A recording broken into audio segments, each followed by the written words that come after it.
Vihara.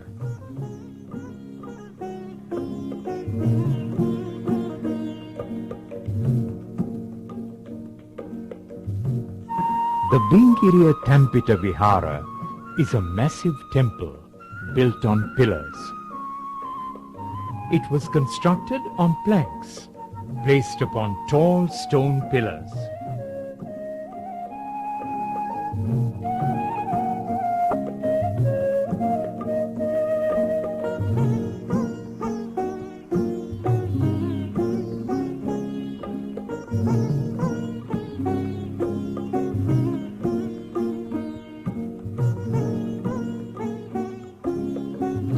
The Budumuttava temple, situated close to Nikavarattiya, belongs to the days of the Kandyan kingdom.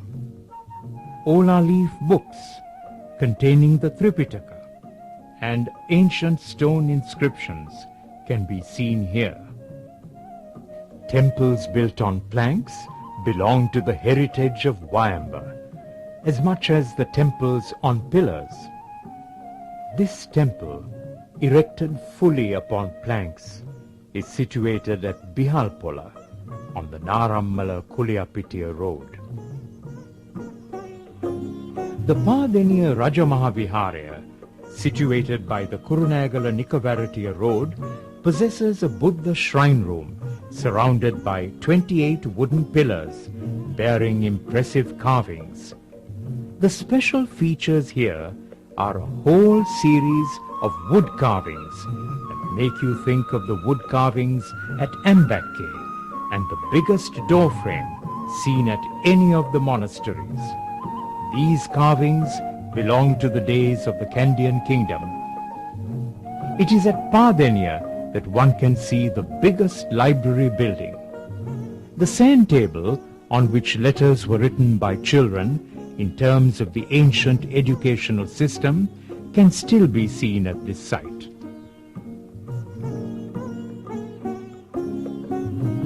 The temple at which the tooth relic had been placed in the days of the Dambadeniya kingdom in the 13th century is Vijaya Sundararama at Dambadeniya. King Vijayabahu of Dambadeniya constructed this temple after his own name. The remains of a protective roofed building to shelter the stupa can be found here. Many religious festivals are held in Wayamba. This is the Yapahua Perahera.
Literature flourished during the days of the Dambadeni Kurunegala kingdom. The shrine of Vishnu at Kirindigalla along the Ibbagamua Matale road is crowded with devotees seeking the protection of God Vishnu. Statues of Vishnu built of red sandalwood with a clay finish can be seen here. This is the Vilbhava Pattini Devala, where the cult of Pattini was practiced.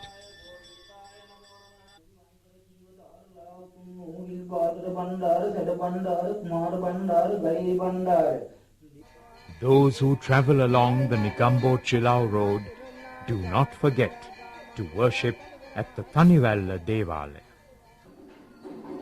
The Munneswaram Kovil, located near Chilau, is crowded with Sinhalese and Tamil devotees seeking assistance. The main temple is dedicated to God Shiva. There are temples for other cults as well. The principal religious festival at this shrine is held annually in August on a lavish scale. When sacred veil carts travel along the road, both Buddhist and Hindu devotees join together.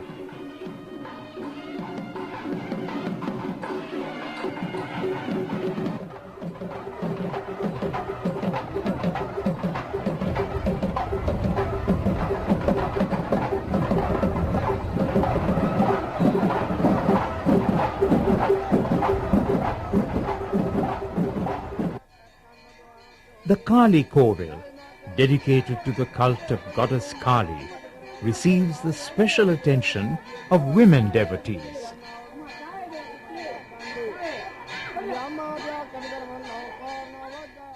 The Hindu temple at Udappur, situated in the vicinity of the Puttalam Lagoon, holds a breathtaking fire walking ceremony every August.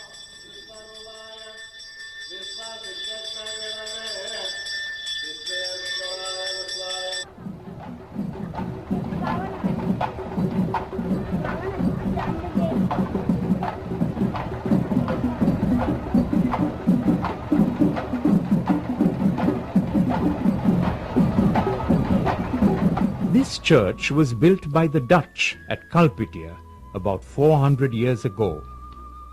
Widely known as the Dutch church, it has graves inside its premises.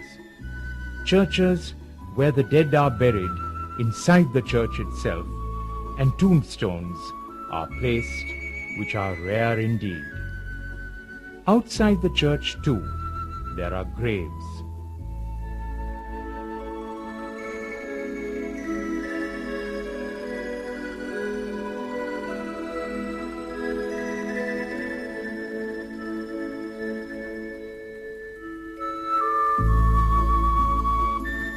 St. Anne's Church at Talavila has won the devotion and respect of devotees.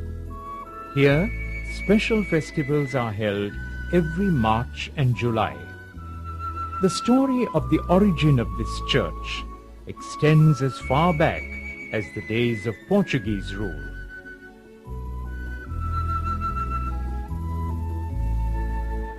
In some places in Wayamba, old as well as modern mosques can be seen.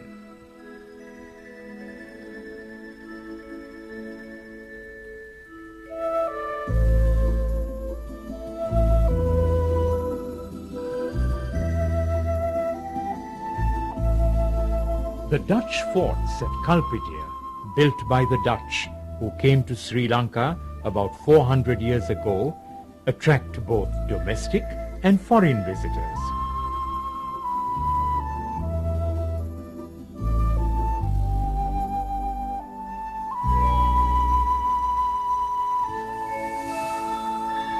Dutch, who came to Sri Lanka in 1630, held sway over some maritime areas in the western region. The canal they built is known as the Dutch Canal. This canal had been built for the purpose of transporting goods between Puttalam and Negombo.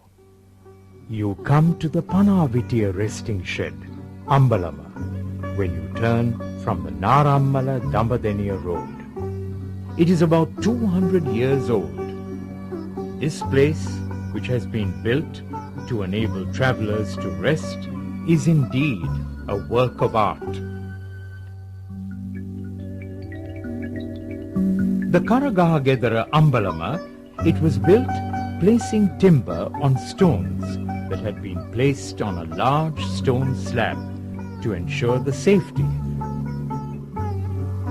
Several streams, including the Dadur Oya, flow along, nourishing Wayamba. The ruins of the dam, Sukara Nijjara, built across the Dadur Oya by King Parakramabahu I about 900 years ago, The remains of Biso Kotua, an exquisite product of ancient irrigation technology, are found at Padawava, built by King Parakramabhu I near Panduasnura. There are many such attractive lakes that are a part of the heritage of Wayamba. There are ancient tanks in Wayamba, built by kings, along with irrigation works constructed in recent times. This is the Rivi Bandialla irrigation system, built in 1942. One of them is the ceremony of boiling milk. Peasants, whose principal way of earning a livelihood is agriculture, perform this milk boiling ceremony to ensure bountiful harvests.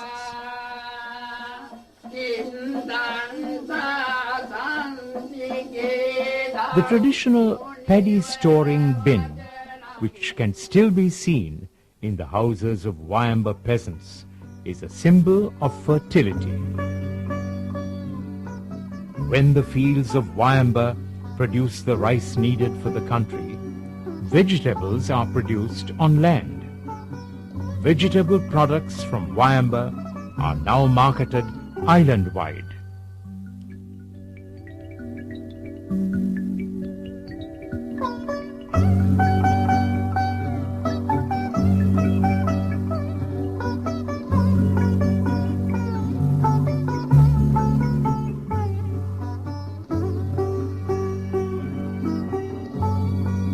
Wayamba supplies the market mangoes, papaw and melons, kaju from Puttalam, rambutans from Polgahavala.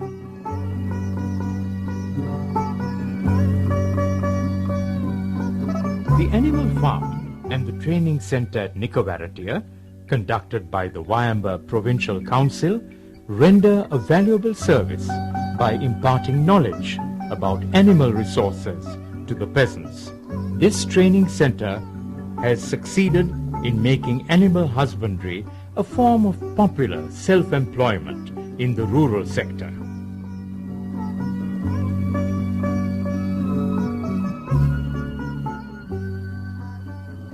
Young women who have obtained training produce curd and yogurt as their form of livelihood.